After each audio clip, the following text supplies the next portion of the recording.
Ladies and gentlemen, welcome to the Safety and Risk Success podcast. I'm your host, Christian Harris, and got a really interesting episode this week with Adil and Marwan from Omnia.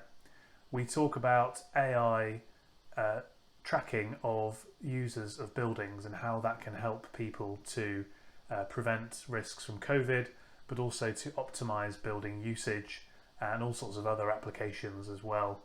Really interesting work that the guys are doing and building up a business. They've just started a few months ago, already getting some great traction in the marketplace, and there's lots and lots of different use cases going forward as well. Interestingly, after we finished the recording, we had a chat offline, and the guys are going to do some simulations around usage of office space as pertains to slip and trip risks. So we might have them back on in a few weeks once they've been able to do a bit of analysis around that, and we're going to work up something together as a bit of a white paper to help spread the word around proactivity and prevention of risk. The end part of the podcast as well is certainly interesting because we talk about some of the philosophies around safety and preventative measures, and how do you get that message across to people? How do you coerce, for want of a better term, how do you influence a senior management team to think about safety when they probably think that they're doing a good job already? So if you're involved in the sales side of safety and risk as a supplier, or if you're in that function within a business and you've got to sell the benefits of safety and risk internally, I think you'll find that part of the interview really useful as well. And even if you're a senior leader, actually thinking about it from the other side and getting some different perspectives, I think would be interesting as well. Last thing to say, I've set up, if you're watching the video, you'll see this. If not, then hopefully you'll hear the difference in a minute. But I've got an improved setup with microphones and things like that. So trying to keep on the quality of guests and the quality of content, but just improve the some of the deliverables around the audio as well. So hopefully you'll get a slightly better audio version of the podcast as well. Hope you enjoy this episode. I really did, as always, learnt a lot, and I'm sure you'll get some value from it. So let's crack on with the conversation with Adil and Marwan from Omnia. Cheers.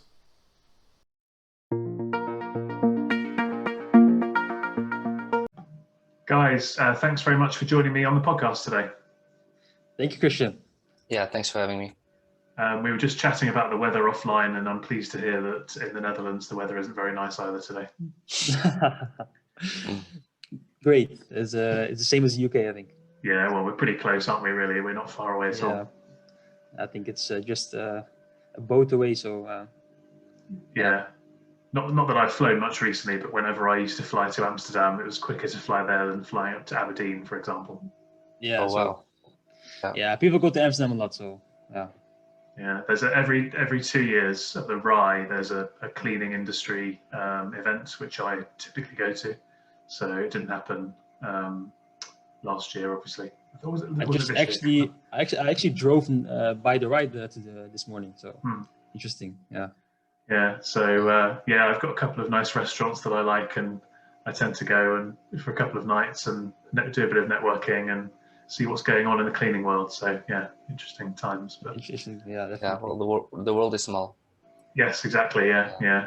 Well, it's a great. I mean, it's a great facility, isn't it? The Rye. It's you've got everything you need. A big place. And obviously Amsterdam is lovely. You know, around the canals, and yeah, it's beautiful.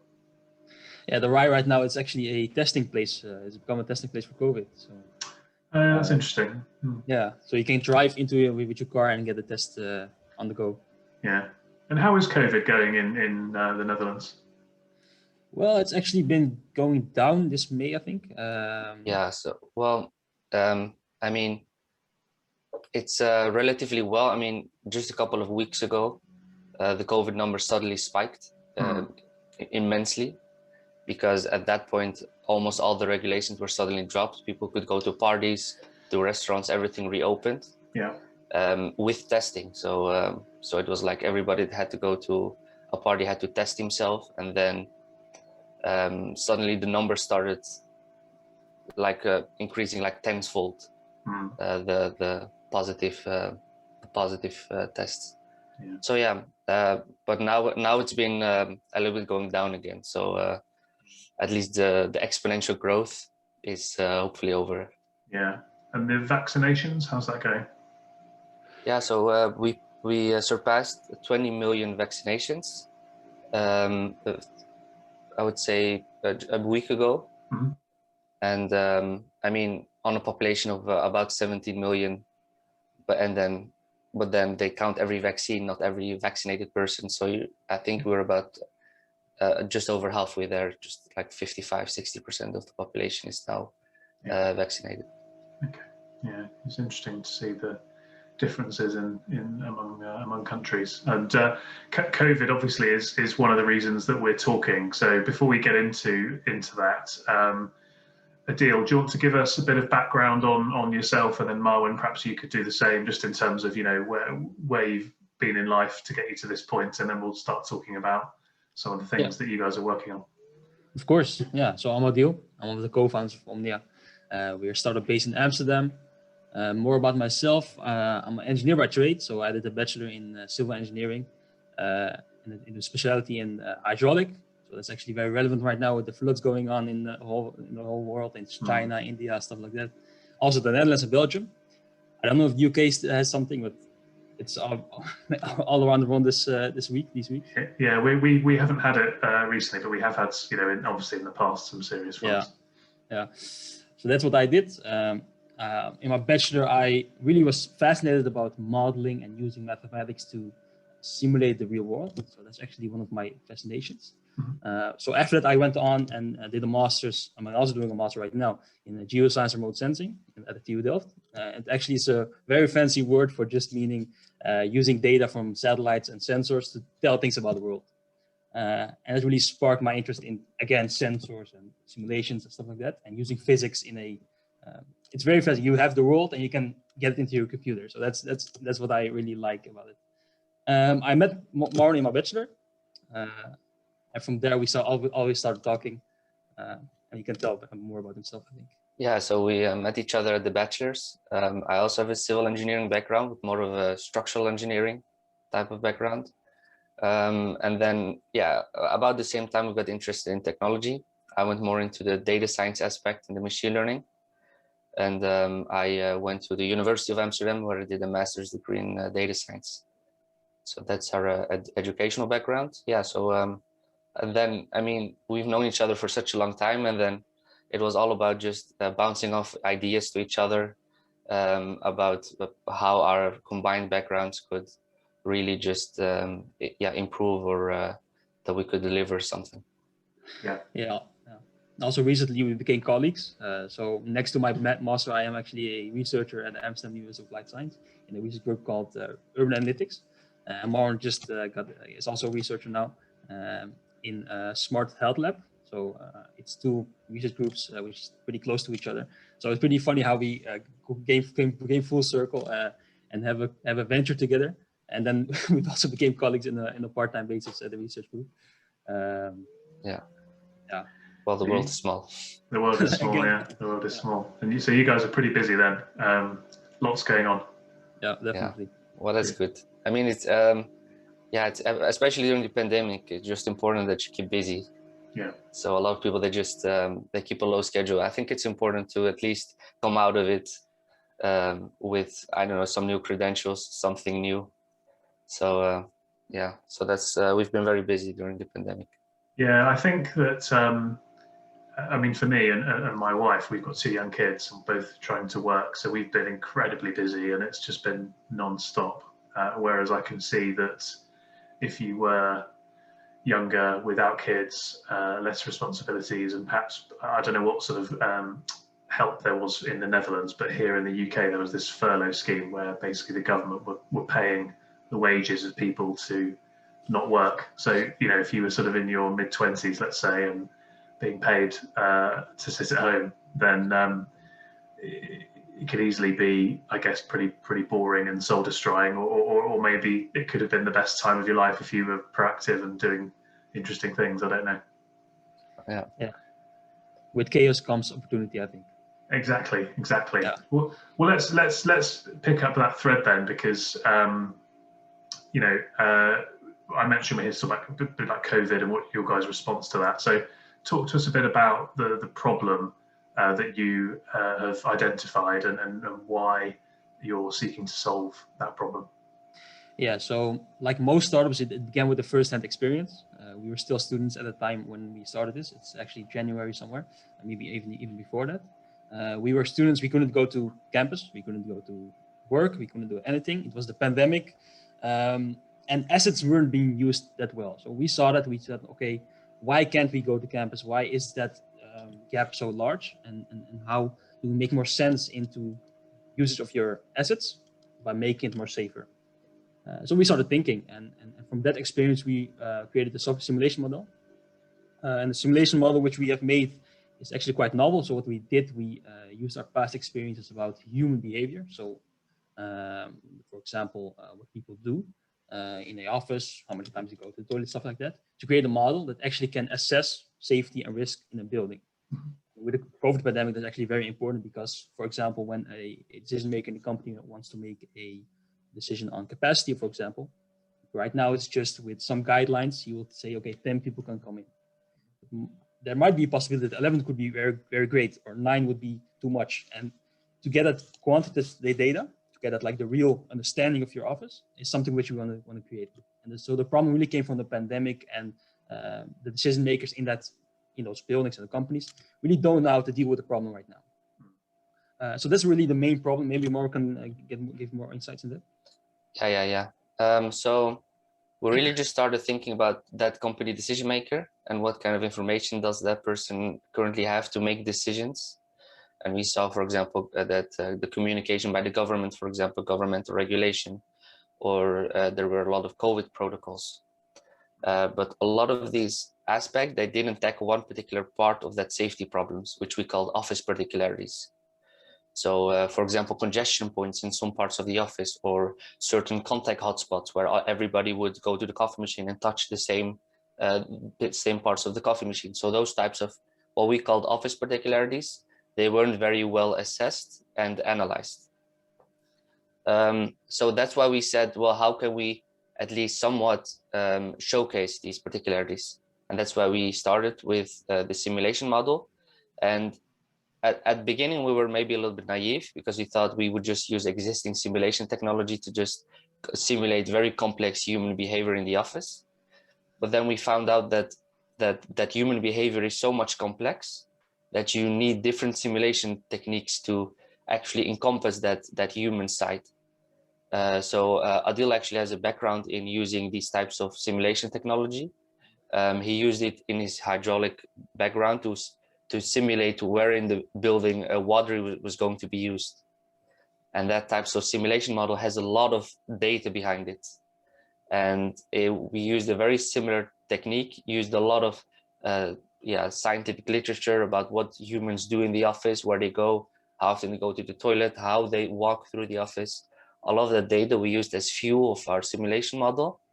So then we came up with this technology that could, which with very little data, simulate this very complex behavior, such as I go to the bathroom, but before that I go talk to a colleague, or I go to a meeting room, but before that I'll grab a cup of coffee, and all these types of walking paths that are really complex. We were able to just pour into a sort of a mathematical description of how that was going to look like in real life. And with that, we just believe that if just a company could give us a floor plan and we would simulate, we could show exactly which types of the office was being used more often, which types of which we called internal assets. For example, coffee machine was a big contact hotspot, and just showcase how a reopening would look like before actually doing a real life experiment and just putting your own employees in danger. Yeah, that makes sense, and I mean it's really interesting stuff to learn about this. So it's as simple then as somebody giving you a floor plan and an idea of, you know, the desks are here and the toilets here and the cafes here, and then you just plug that into your model with all the data, and the AI sort of spits out what the likely sort of movements are and things like that. Yeah. So actually, we went also with an approach where we simulate all variations. So what we do, we have a model running, and it will simulate all the probability of doing things, and then we get like a sort of bandwidth of things that could happen. And you get like a distribution, and you get like a bell curve, and you get like a peak. And that peak will tell you, well, this is the most probable, but we can also show you the most extremes and the most very not that busy days. So you can get the assessment of risk. So that's where the risk factor comes, where you can look at the bandwidth and assess what would I look at acceptable and stuff like that. And are there differences between I don't know, demographics and ages and things like that? So do you find that, you know, I don't know, younger people are more socially active in the office, and therefore that drives up the risk or things like that? Definitely. So right now we just put it in groups. So we say younger employees, older employees, senior employees, and project managers, stuff like that. So we have like these groups. We definitely have some differences, because the seniors, you might also notice, seniors will have a lot of meetings, will drive a lot around. So those have a lot more different human behavior in the office than they, for example, just beginning a inter, for example, an inter room. Come at 8, leave at 5, sharp. Yeah. So that's what they do. That's interesting. And so if you think about, you know, if you're a facilities manager then, and you've got this office and you normally have 100 people in, and you're thinking to yourself, well, I've got to maintain distancing, I've got to do this, I've got to do that. I think I can have 50 people in. Actually, you guys could say, well, let's have a look and let's try and put this in more detail. And actually the answer might not be 50, it could be 70, or it could be 30, or it could be something in between. So you're giving them a much more precise view on the capacity they could have. Yeah, definitely. Yeah, and it's also, for example, rules. For example, the 6 feet rule. That could be an input into the model, and then it can exactly say what is the right capacity to make sure that you keep within that rule set. So that could be another approach to just quickly estimate the right capacity levels during the pandemic. And I suppose you could also do things like modelling different layouts or things like that. So you've got the same floor space, but if you moved the kitchen or moved the desks around in a different way or something like that, or had a one-way system, those are the sorts of things you could do as well? Definitely, that's actually a very good point, Christian. That's actually what we are trying to develop right now, because when you look at the model, it's such a modular model that you can change everything and it still works.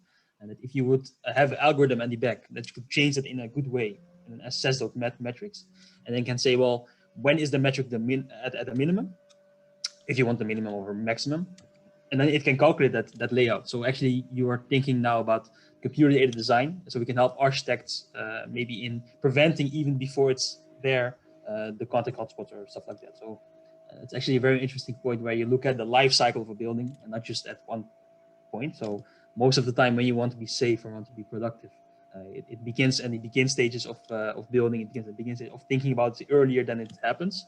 So prevention. So when you can prevent it even in the life cycle of the building, that's a very big thing.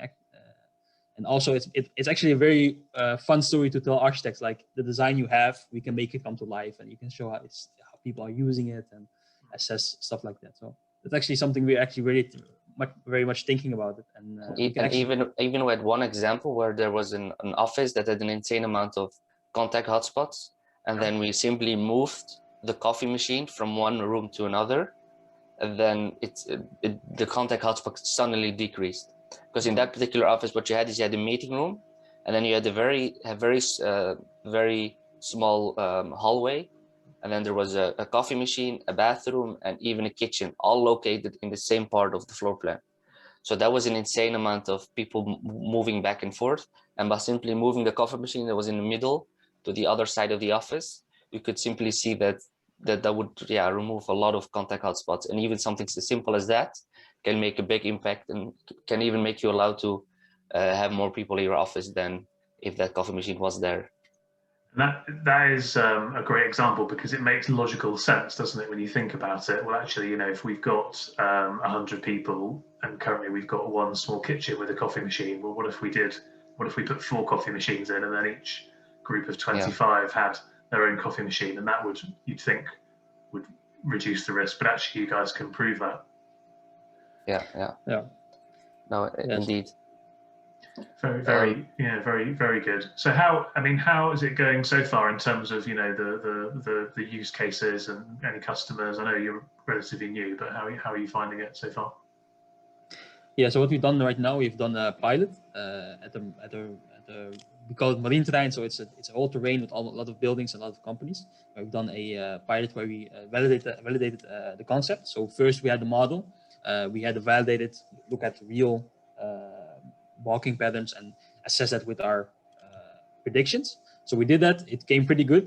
We had a very high accuracy, and by also giving them advice and they tell us like, oh, that's true and stuff like that, we had some customer relationships and could assess what we are doing. Right now we just actually are very, very much in development. So we are developing a lot of different use cases. For example, we actually really thinking about being more broader in our simulation technology.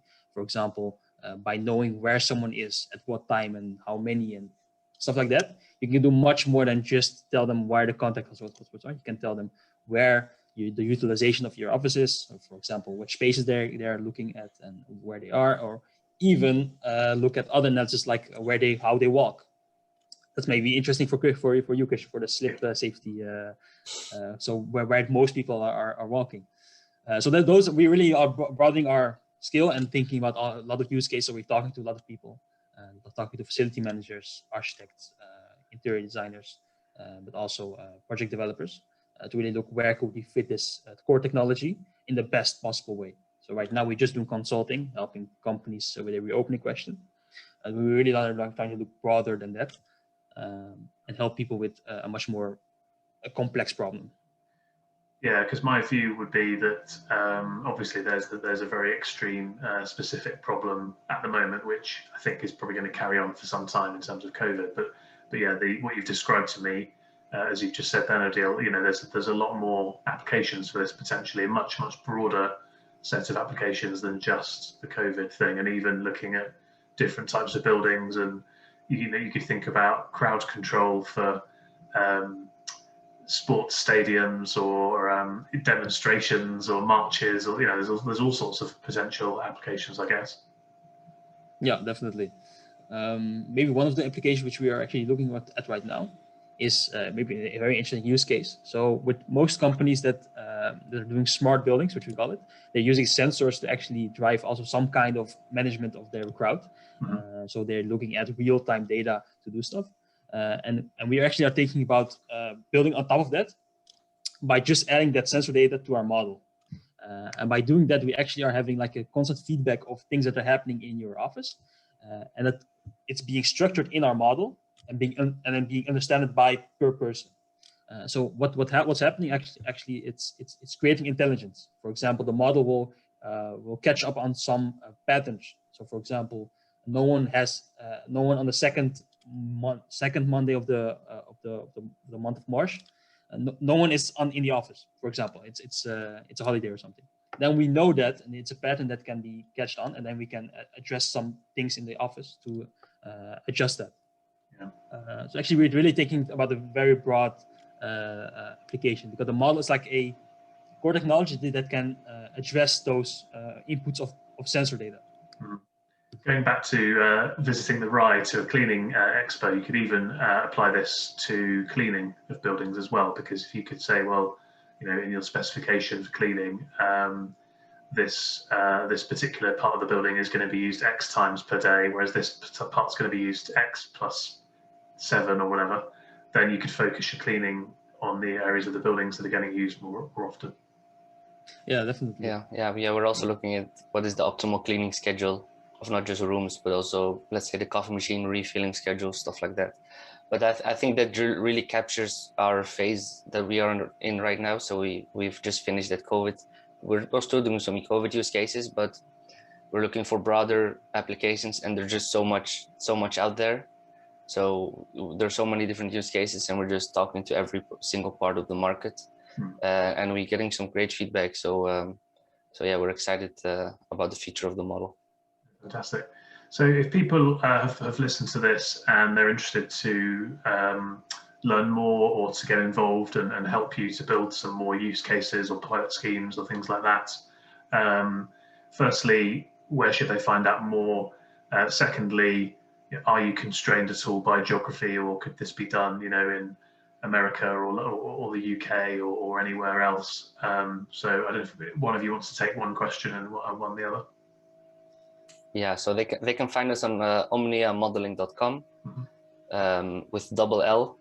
So modeling with double L, and then we're also very active on LinkedIn. So you can find us with the same name, Omnia.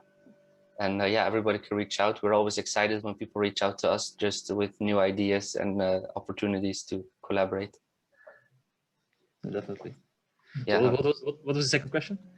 Just in terms of if people are interested, so most of my audience is in the UK. It's about 60% UK, but then I have listeners from all sorts of random places around the world. So are you in the position to help somebody in the UK or in America or wherever? Definitely. So most of the consultancy we're doing right now is also online. So we just doing like this. We get in a meeting and we just need a floor plan, just like we said. So if you just send us like a PNG, that's enough for us to make a model from, because we have our workflow done. So we just need a PNG image of your floor plan, and then from that we can build a model. So that's definitely a possibility. Yeah. Okay, fantastic. Is there anything, guys, that I haven't asked you that you're keen to get out there? Because I think this is really exciting, and I'm keen to give you the platform to explain everything. So if there's anything I haven't asked you that I should have done, that you can think of. Yeah, maybe there's. Oh, okay. Okay, I'll start. Maybe there's two different things, or maybe the same thing. So what we're really seeing right now is that that hybrid work definitely impacts the way maybe future offices are going to look like. So a lot of companies, recently a survey came out in the Netherlands that said 70% of Dutch workers saw hybrid work as their future. Yeah. And even 10% never even wanted to go back to the office at all. So those are very big numbers that are going to change the way the office is going to look like. And the future of the office, even though it's very uncertain, because it's due to the pandemic, maybe in 3 years we'll all laugh about it and everybody's back in the office. So I think there's a lot of companies that are currently sitting on unused real estate because they haven't calculated the COVID pandemic, and they're sitting on, a lot of people are working at home even after the pandemic. What are you going to do with all that unused real estate? So that's there's a lot of big decisions happening right now, and they're not really being done in an informed way. So these are just multi-million-dollar decisions, and these company decision makers are making them based on intuition. Yep. What we are also looking at is trying to bring information, bring quantitative information to the table to make that decisions even better. So we can simulate your office and then look at things like what is the maximum capacity reasonably saying, and then also take some sort of data within your office into account to help that company decision maker make more informed decisions. And we really think that's going to be a very interesting use case, but even just in the next years, when people are going maybe to realize that they are sitting on real estate they do not need. Yeah, which I think people understand, but as you say, the decisions on how to deal with that problem are probably being taken by gut feel, or sort of arbitrary numbers or staff surveys or something, like taking your point, well, 70%, okay, well, we'll just slash our capacity by 70%, but that's not necessarily the right way of doing it. So that is a very interesting use case for the technology, definitely. Yeah, I actually have a pretty interesting example of this, of a client who actually experienced it. It was like a campus. They had to build a new building, or they wanted to build a new building, and they didn't know how many students would go into that building. So they just had that observation that one building was too overcrowded, so we may have to build a new one. And it's like, mind you, this is like millions of dollars, because you have to build a whole new campus in Amsterdam. It's very, very big. And what they did is they first called off the action, so that, well, we don't need the building anymore. After that, they said, okay, maybe you should use it, look at it again. So they have all these people around the building with counters to count how many people are there. Yeah. And then after they again canceled, then they went on with it again. So it was a whole decision-making process of years where they didn't know what to do with their capacity, and eventually they built it. So there you can see like a very big example of big institutions that really are struggling by making a decision about the capacity and if they should have new real estate.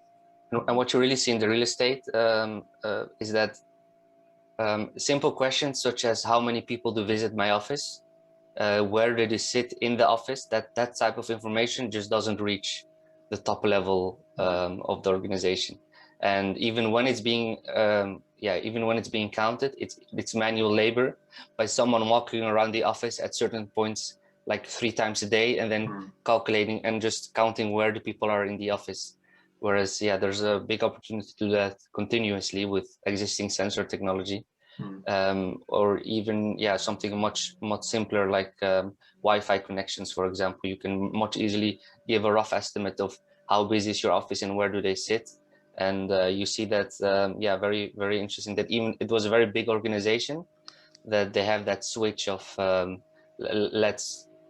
first let's build it, then it was okay, let's not build it because we have too much real estate, and then after manual labor they said okay, let's build it again. And it was a lot of money wasted because they had an entire architecture firm actually create the design, and then they said okay, we're not going to do it anymore. So there's a lot of weird decision making going on.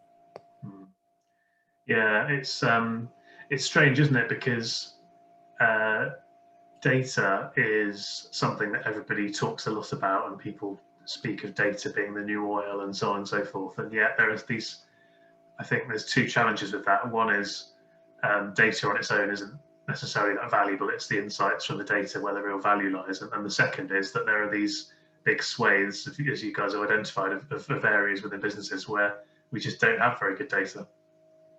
Yeah, definitely. There's also maybe one of our maybe philosophies which we have. We really want to say, well, you have data, but data is not intelligence. Data is not insight. So what we are trying to do, we give you insight on data, and that's actually maybe goes back to the origin of the problem. Safety. Well, how do you assess safety? How do you react on safety? Well, it should be preventive. It should always foremost should be preventive. You should prevent for something happening. That's the best way. Well, if you look at technology and what's the best way to prevent stuff, how do you do that?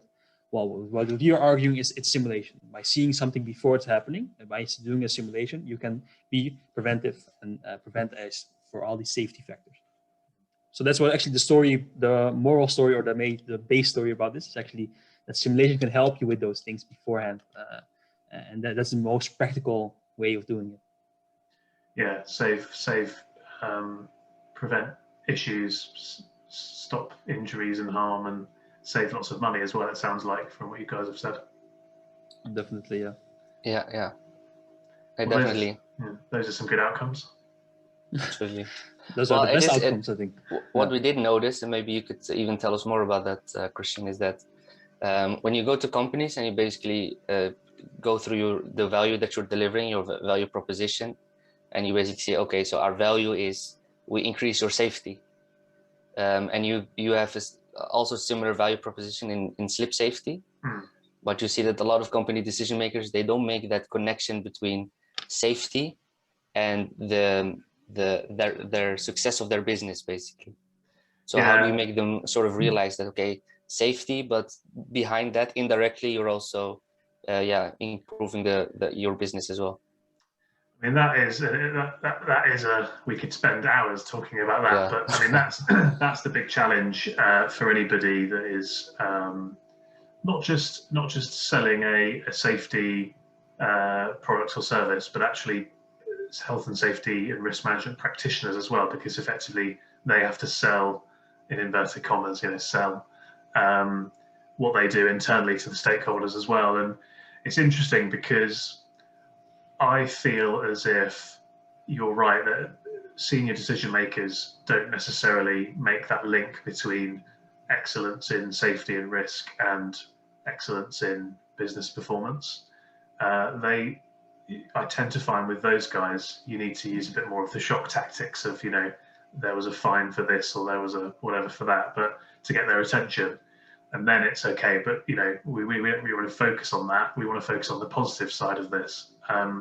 Somebody I was chatting to who's quite senior in the leisure sector, we weren't talking about safety as such, we were talking about standards of cleanliness, but he said, don't try to prevent complaints, try to look for compliments. And it's a very similar way of thinking about safety. So try to think about the positive side of it and what people can strive to achieve, versus talking about the negatives and everything that can go wrong. And I think in the long run, and this is something what I try to do, we're talking about being proactive, driving performance, making people feel safer and feel protected, something that people can rally behind. I think that's got to be the way to go. But you need to have a little bit of this kind of fear factor thrown in for good measure, because these senior people obviously are so busy, and you've got to try and get their attention, and attention is obviously the most valuable commodity in the world, I think, to some extent. Yeah, definitely interesting. Yeah, interesting. It's almost like there's a level of abstraction between safety and business. So if you, for example, come with a different value proposition that saves money directly, they're much more willing to listen. But because safety, there's like levels of abstraction between that and business success. So I think it's another problem is that if you're the CEO of a big business, you've got a safety team and a risk management team, whatever. And a lot of the time, in my experience, if at a board meeting, it boils down to, are we safe? Are we compliant? And it's like, yes or no. And so the answer is always yes, but actually it's a lot more nuanced than that. And I think the depth of understanding of that is lacking. So people at that sort of level, they say safety's our number one priority or words to that effect, and then they believe that is being affected throughout the organization, but in reality it's not, for various reasons. So they kind of, if you start approaching them talking about safety, they kind of think, oh, we're doing that well, I'm not, we don't need to worry about that. So that's where trying to go a level higher, but drawing that link, and I haven't got the answer to this, unfortunately, because it's something that I'm grappling with all the time, and it's an interesting topic of discussion that I'm always having. Definitely. But it's how to create that link between, effectively, what I say is you can draw a straight line between safety and profits, and there's huge amounts of data to back that up. But the problem is people think that they're doing safety well, so they don't think they can improve. And then so it's kind of, how do you coerce them, for want of a better term, persuade them to have another look at it? Yeah, and one of the things that we also noticed when talking to customers is, for example, there was one organization in the Netherlands. We actually messaged with them a couple of times to see if we could deliver our services, and we actually noticed that it was almost as if it wasn't about safety, but the perception of safety. So it wasn't about whether you're actually safe. It was signaling to the outside world that you are safe. And we're seeing that a lot with their new safe office concept. They have this new concept that is 100% COVID proof. And I think with COVID, it is that, because it's about the perception rather than the reality. And just look at cleaning, for example. Go to any building and you're seeing cleaning happening more frequently than it's ever happened before. But actually, if you know anything about cleaning, you can see that what they're doing isn't actually effective in most cases. They're doing more stuff, but they're not actually doing the right stuff, and therefore, in reality, it isn't making a noticeable difference. But the perception is, we're taking it seriously. So I think COVID is a little bit peculiar in that sense that the perception is kind of dwarfing reality in some ways. But I do think that, I mean, I was chatting with some lawyers the other day, and we're starting now to see the trickling of claims coming in and about COVID. I think that will bring it a bit more to the reality of, well, there's a cost here for getting it wrong. Because at the moment, people are not looking at, I don't think people are really looking at that. I think people are just kind of, we've got to get back to business. We've got to make people have confidence to come back to the office or go to the restaurant or whatever it might be.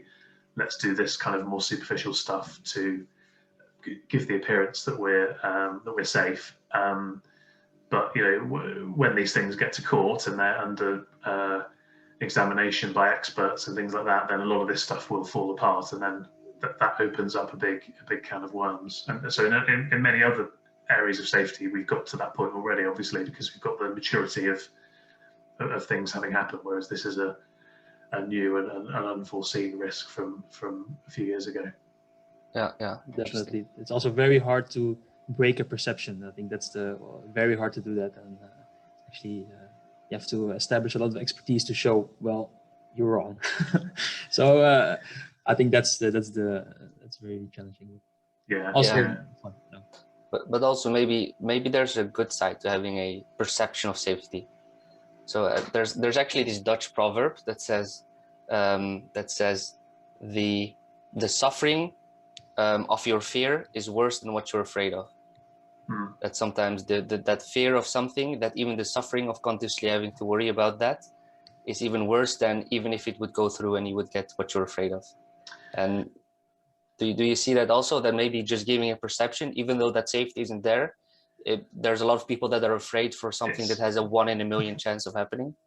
Yeah, I mean, Google did some research, and others have done it as well, about psychological safety and the importance of that in terms of team performance. And so that wasn't about people knowing that they were safe. It was about people feeling that they were working in a safe environment, both from a physical safety, but also a sort of supportive, we've got each other's backs kind of perspective. And so, yeah, if people perceive that they are being protected and feeling safe, then that will have a positive effect on their output and their efficiency and all sorts of other things, without them necessarily having to be any safer. So yeah, there's absolutely something to that. Interesting. Yeah, Interesting.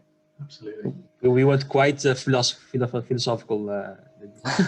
Yeah. Well, but again, interestingly, going back to the question about how do you get these points across, I think you have to go philosophical on it, because you've got to persuade people to think differently, and you do that through philosophies.